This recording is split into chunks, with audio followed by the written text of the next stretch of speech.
From the San Francisco Public Press, you're listening to Civic. In 1952, the American Psychiatric Association labeled homosexuality as a mental disorder. That label justified so-called treatments meant to make queer people straight. He was praying and asking gay sexual demons to leave my body. Several states have now banned so-called conversion therapy on minors, and every major medical group has condemned it as harmful. But last month, the Supreme Court appeared willing to allow its return. If all those laws go away, we're going to see an increase in suicidality among those young people. This episode traces the fight over LGBTQ protections, from psychiatry's early pathologizing of homosexuality and California's ex-gay movement to today's Supreme Court battle to safeguard queer and trans youth. I'm Sylvie Sturm, and this is Civic.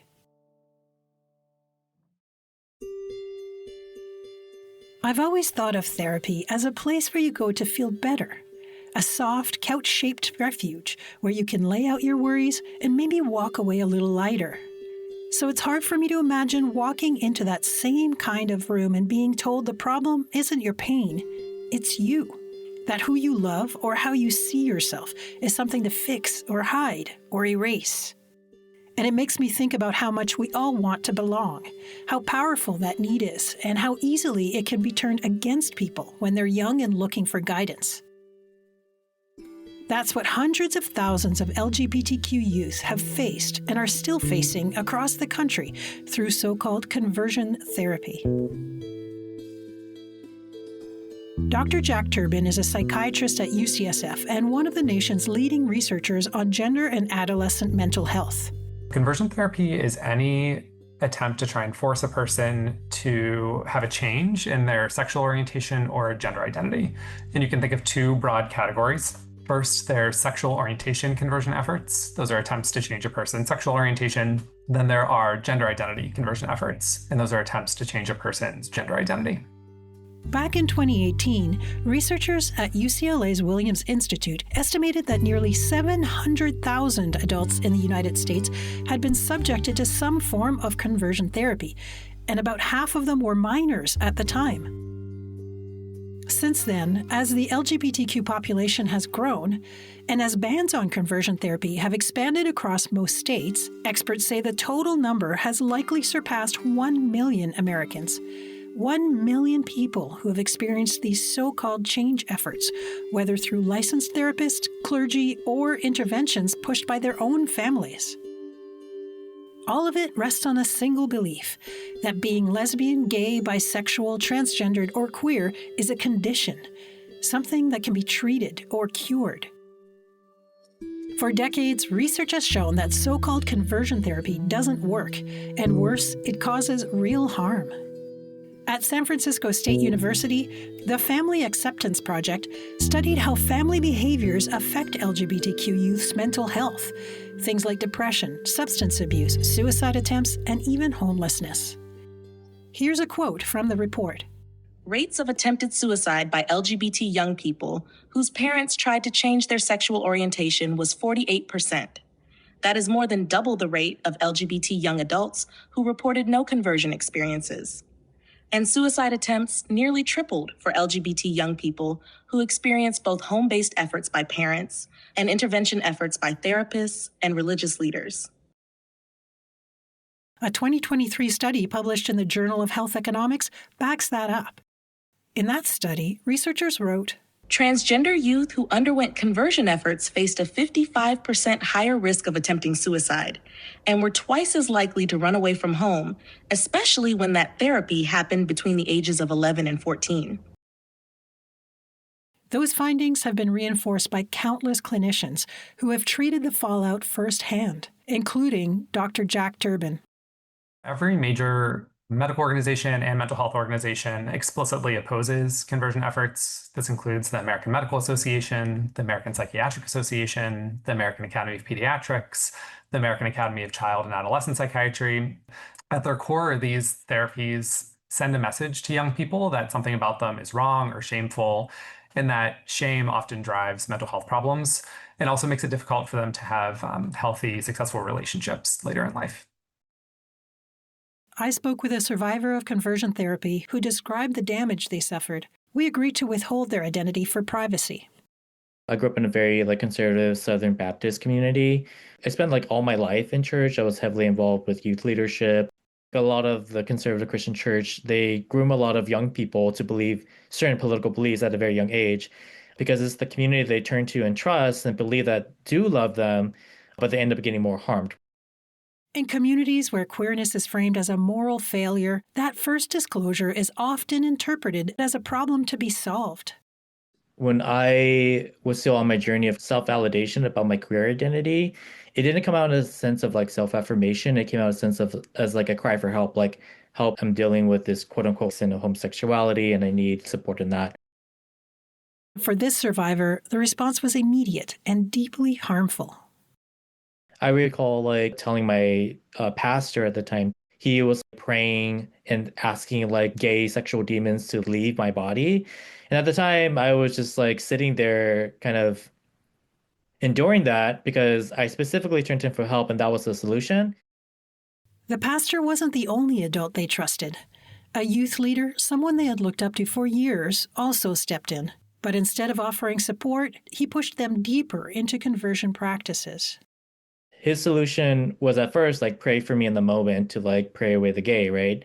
And then afterwards, he had set up a time for me to meet up with a conversion therapist who at the time, I was 19 years old and they weren't a licensed therapist. The explanations they were given weren't grounded in science, but in ideology. Every part of them was framed as broken, as caused by something, as fixable. They believed it was emasculation from older siblings and from my dad as the reason as to why I developed a sexual attraction towards male bodies, which is definitely false. They believe sexuality was nurtured to be that way in this sinful, quote unquote, ungodly way, right? Then, their attempt to reconcile faith and identity didn't land as expected. Instead, it provoked something darker. The therapist moved from pseudoscience into stories meant to shock and intimidate. After a year and 3 months of just doing traditional talk conversion therapy with him, I told the conversion therapist that maybe God wanted me to be attracted to men, right? But then he took that as a kind of a threat, I believe, because he started talking about this person in their church who had left their family and went to Thailand to undergo gender affirming surgery, right? And then he talked about the pain and anguish that he left behind for the wife and children. And then he said that Buddhists believe that everything around us is not reality. We all live in a dream state. And then he literally brought out a pocket knife and he said, if I stuck this in the kneecap of a Buddhist, they would wake up and see the pain around them is reality. What had been emotional pressure suddenly became a moment where safety felt uncertain. It definitely was a veiled threat towards me because I suggested to him God wanted me to be gay. I was so disassociated at the time that I think I was just running on instinct. So it's I just need to survive this moment. So I just said what I needed to say to get out of that experience. Ending therapy didn't end the influence. The same beliefs that justified it were still shaping the world around them. It was all sort of conditional love for me to be the sex I was assigned at birth and to conform to those gender norms for my entire life, right? It could be something like my dad telling me you need to go meet this girl, and then once you meet this girl, then you'll be straight. Very traumatizing and wrongful way of thinking about our true identities. May I ask, what is your relationship like with your family now? For my family members, I'm keeping them at distance at the moment as I'm wanting to support other queer people and to also support my own mental health too. It took me a lot of years and me finding my own LGBTQ plus community for me to find true healing. I truly found it in a lot of organizing spaces with other LGBTQ plus and other people of color as well, for me to be able to unpack all the trauma experience and to affirm my true identity and to heal from that. It takes years and it's still a journey too. The harm is just horrible and terrible, and for it to happen to young people when their brains are still developing, it's a terrible harm.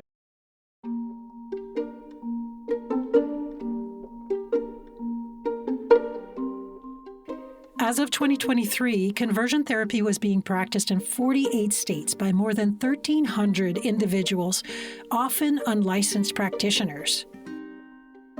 But based on testimonies like the survivors and on decades of medical evidence, 23 states plus the District of Columbia have now banned these types of therapies for youth under 18. UCSF psychiatrist Jack Durbin said the ban doesn't prohibit discussion, only coercion.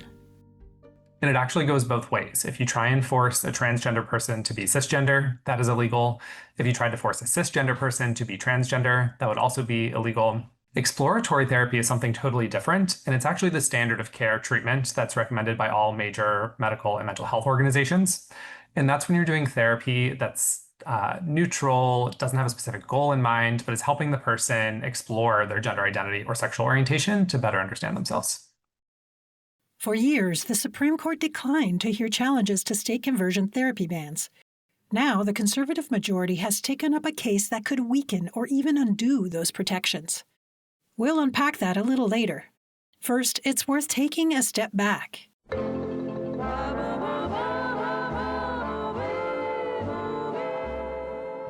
President Trump campaigned on making America great again, but for gay and trans Americans, it raises a question. When was that? The era, often romanticized as more moral or orderly, was the Cold War era, a time when conformity and moral panic ran deep, a time when LGBTQ people were criminalized, pathologized, and punished for simply existing. In 1952, the American Psychiatric Association's first Diagnostic and Statistic Manual of Mental Disorders, widely known as the DSM, a book that carried enormous cultural weight, branded homosexuality a sociopathic personality disturbance. That diagnosis set the stage for decades of sanctioned abuse, lobotomies, forced institutionalization, and aversion therapies pairing same-sex attraction with electroshocks or nausea-inducing drugs. But one researcher in California quietly began to challenge that thinking. Dr. Evelyn Hooker, a research psychologist at UCLA, did something radical in the 1950s. She held a psychological study that demonstrated gay men were no different than straight men when it came to their sanity. Journalist and historian Eric Marcus interviewed Dr. Hooker in 1989 for his project of recording oral histories of LGBTQ trailblazers. This excerpt from his podcast, Making Gay History, starts with Eric Marcus. This is a story about serendipity, a pivotal moment in history when a gay psychology student named Sam Fromm set his sights on Dr. Evelyn Hooker. He urged Dr. Hooker to do a study of normal gay people to show the world what they were really like. It would have been the first time anybody ever looked at this behavior and said, now, we'll use scientific tests to determine is this pathological or not. And all this time, everyone had said it was pathological. Absolutely. Without any studies. Without any studies. Dr. Hooker gave a group of gay men and a group of straight men the same psychological personality tests. She then handed the results to other psychologists, but didn't tell them which tests came from which men. At that time, every clinical psychologist worth his salt would tell you that if he gave those projective techniques, that he could tell whether a person was gay or not. And people said, you'll never get away with this. You know, your face will reveal it. You'll know. I said, oh, nonsense. When those experts tried to guess who was gay or who was straight, no such thing. I showed they couldn't. The results showed no psychological differences at all. What means most to me, I think, is, excuse me while I cry. If I went to a gathering of some kind, gay gathering of some kind, I was sure to have at least one person come up to me and say, I've wanted to meet you because I wanted to tell you what you saved me from. I'm thinking of a woman, a young woman who came up to me in a meeting and said that her parents when they discovered that she was a lesbian, put her in a psychiatric hospital, and that the standard procedure in that hospital was electroshock. But that her psychiatrist was familiar with my work, and he was able to keep them from giving it to her.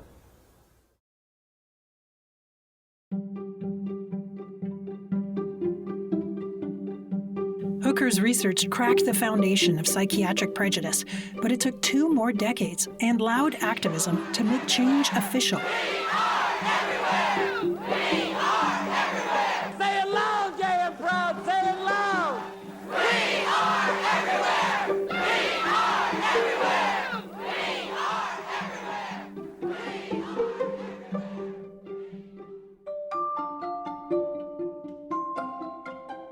In 1973, the American Psychiatric Association voted to remove homosexuality from the DSM. From that moment, being gay or lesbian was no longer classified a disorder, but the stigma didn't vanish. It simply went underground. In California, the same state celebrated as a cradle of gay liberation, another story was unfolding. By the 1970s, California's evangelical churches had become the launchpad for what would be known as the ex-gay movement. Across the San Fernando Valley and Orange County, pastors preached that same-sex attraction wasn't an identity, it was a condition, one they claimed could be healed. Ministries like Love in Action and Desert Stream promised redemption through prayer, scripture, and self-denial. Their message spread nationwide, blending religion with pseudo-psychology, and eventually giving rise to Exodus International, once the world's largest conversion therapy network. Then, a new target emerged: gender identity. In 1980, the DSM introduced a new diagnosis. It added a category called ego-dystonic homosexuality, describing anguish over one's orientation.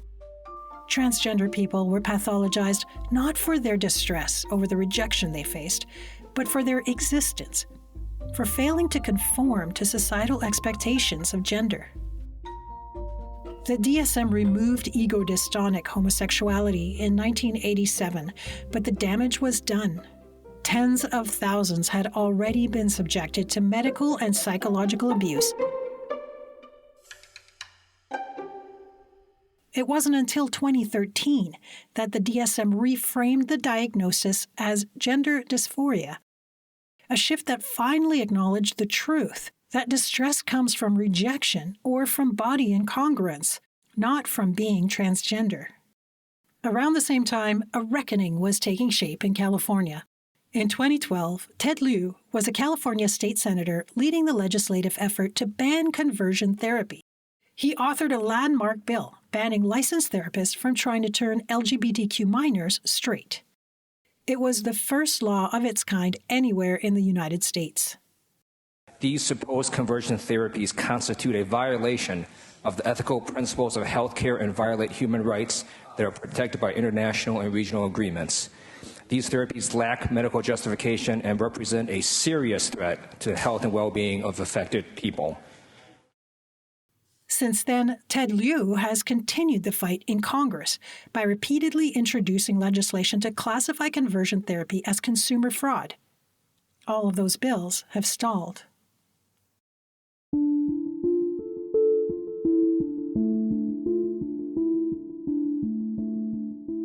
So far, we've traced how so-called conversion therapy harms young people. Next, we break down the Supreme Court case testing whether Colorado can bar licensed therapists from pushing kids to change.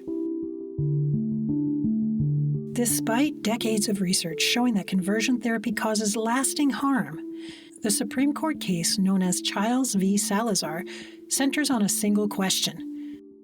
Can a state stop a licensed therapist from practicing something the medical community condemns if that practice relies only on words?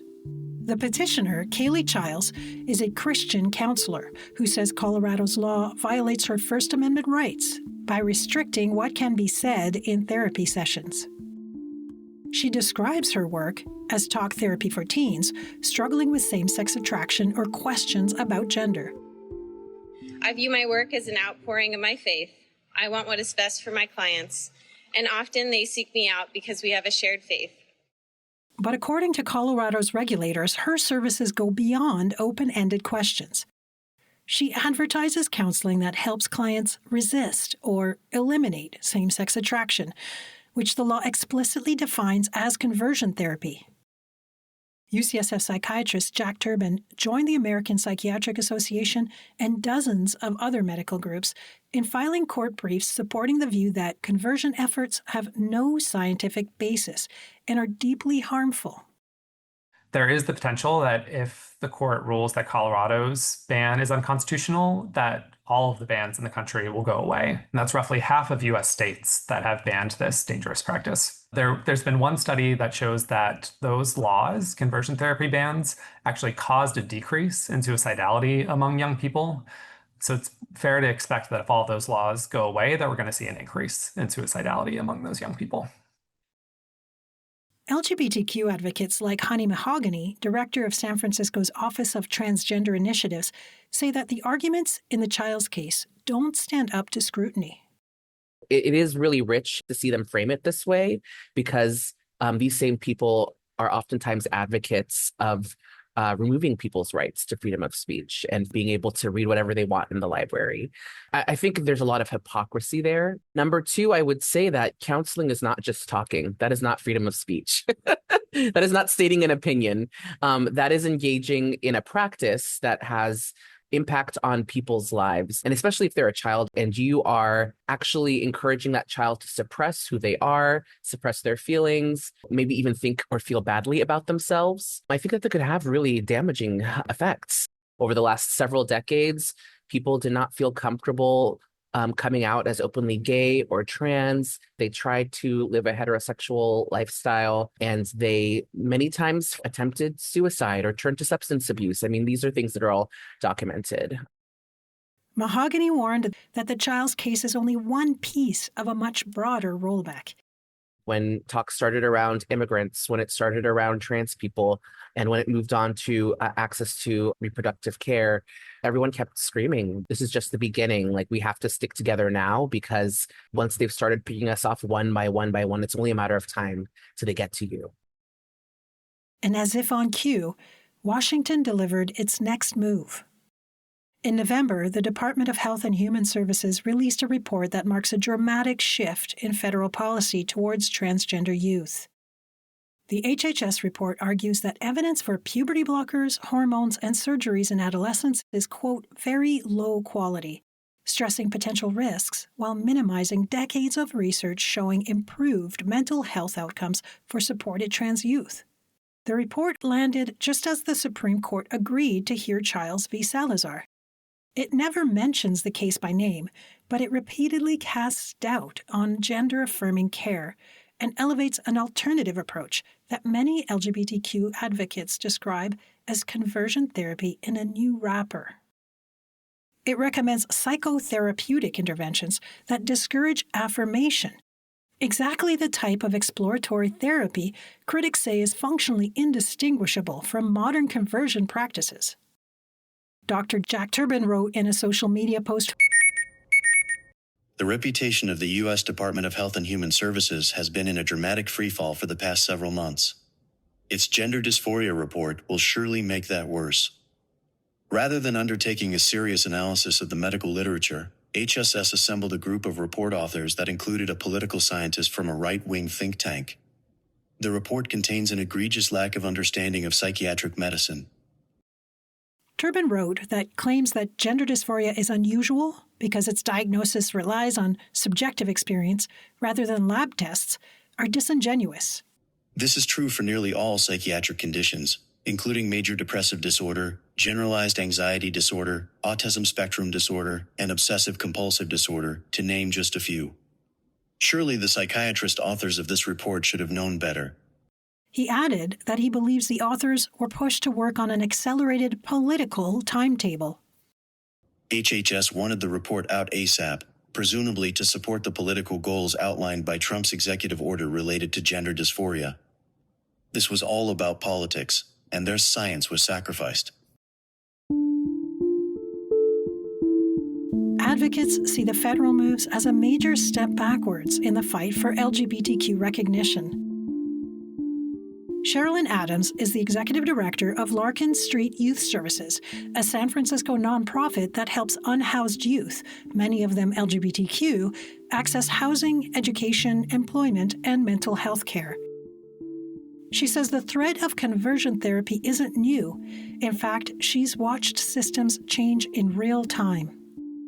When I first got into work at Larkin Street, there was a lot of advocacy that we needed to do to ensure that LGBTQ young people would not be required to engage in conversion therapy in order to have access to runaway and homeless youth programs federally funded. That wasn't happening in San Francisco, but it was happening in other places across the country. So that happened in my sort of career lifetime here at Larkin Street, and obviously remains somewhat at risk now, given the current administration. This carries real weight for LGBTQ youth, who are already far more likely to experience homelessness, something Adams witnesses daily. LGBTQ young people are overrepresented in the homelessness population, and it's both family rejection or community rejection, trouble in school that causes them to leave school. And we do know that for young people who identify as trans and who are a person of color are at an enormously high risk for both homelessness and for death, higher than their housed cisgender straight peers. For Adams, the possibility of the country moving backwards isn't abstract, it's personal.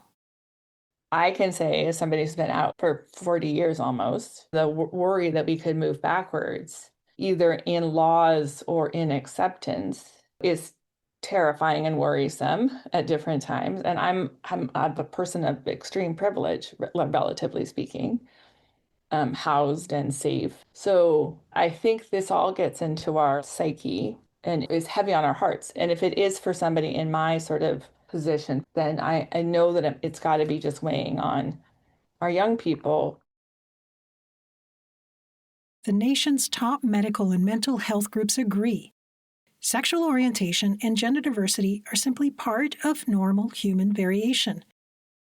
And according to Adams, the acceptance of this is the path to healing. Change happens at the speed of trust. In order to gain young people's trust, we have a way we roll, and that is really putting the young person at the center. Seeing them for who they are, believing them, and then taking it from there. The DSM's evolution from labeling queerness as a disorder to recognizing it as part of human diversity mirrors a broader story about science, culture, and justice. When psychiatry reversed course, it didn't just edit a textbook. It reshaped the law and affirmed a simple truth: there is nothing to cure. Now, 70 years later, the Supreme Court faces a similar reckoning. Will it once again reject the idea that gender and sexual identity are illnesses and choose to affirm our shared humanity? Only then can we move from conversion to connection. I'm Sylvie Sturm. Thanks for listening.